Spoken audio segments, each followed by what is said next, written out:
नमस्कार। जब केंद्र में बजट पेश किए गए थे तब से पेट्रोल और डीजल के रेट जो है बढ़ चुके हैं। आज छत्तीसगढ़ का बजट पेश होने वाला है। हमारे साथ मौजूद है उमेश घुरमुड़े जी। सीधे हम उनसे बात करते हैं। आज छत्तीसगढ़ के जो बजट पेश होने वाली है, आपकी इस पर क्या अपेक्षा है?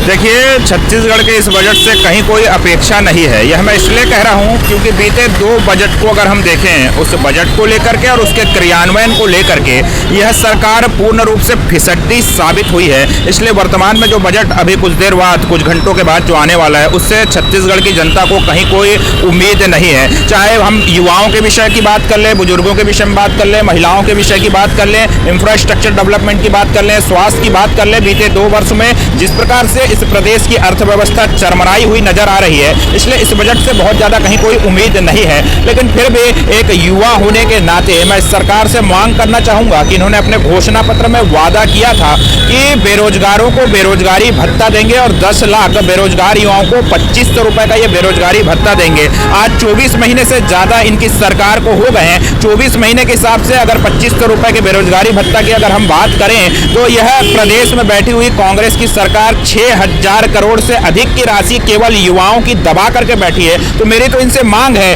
कि बजट में युवाओं के बेरोजगारी भत्ते का प्रावधान करते हुए न सिर्फ बकाया 6000 करोड़ का युवाओं को भुगतान करें, बल्कि आगामी 3 वर्षों तक अनवरत रूप से 2500 रुपए का बेरोजगारी भत्ता दिया जाए। साथ ही साथ किसानों के विषय में 72 घंटे में भुगतान का प्रावधान हो, राजीव गांधी न्याय योजना के तहत किस्तों में भुगतान बंद हो और तमाम विषयों पर स्वास्थ्य को लेकर के अगर कोविड की हम बात करें तो कोविड के दृष्टिकोण से स्वास्थ्य एक बहुत महत्वपूर्ण विषय है, जिसको बदलापुर की राजनीति के चलते छत्तीसगढ़ की जनता का स्वास्थ्य के मामले में इन्होंने अहित करने का काम किया। चाहे स्मार्ट कार्ड को बंद करने का विषय हो या फिर केंद्र की जो योजना है आयुष्मान भारत योजना, जिसमें 5 लाख तक का लाभ मिलता था, उसको बंद करने का, बदलापुर की राजनीति करने का इन्होंने काम किया है। तो मेरा तो इनसे निवेदन है कि इन तमाम योजनाओं को चालू करें और बताएं कि यूनिवर्सल हेल्थ स्कीम जिसकी इन्होंने घोषणा पत्र में घोषणा की थी, उसका इन्होंने क्या किया। तो ऐसे तमाम मुद्दे हैं जिन पर यह सरकार विफल हो चुकी है और इसलिए मैं कह सकता हूं कि आपसे कुछ घंटे बाद जो बजट भूपेश बघेल जी पेश करने जा रहे हैं, उससे छत्तीसगढ़ की जनता को कहीं कोई उम्मीद नहीं है। आज प्रदेश माफिया का गढ़ बन चुका है। रेत माफिया, शराब माफिया, भू माफियाओं को संरक्षण यह सरकार दे रही है। इसलिए रेवेन्यू जनरेट करने के भी जो विषय हैं,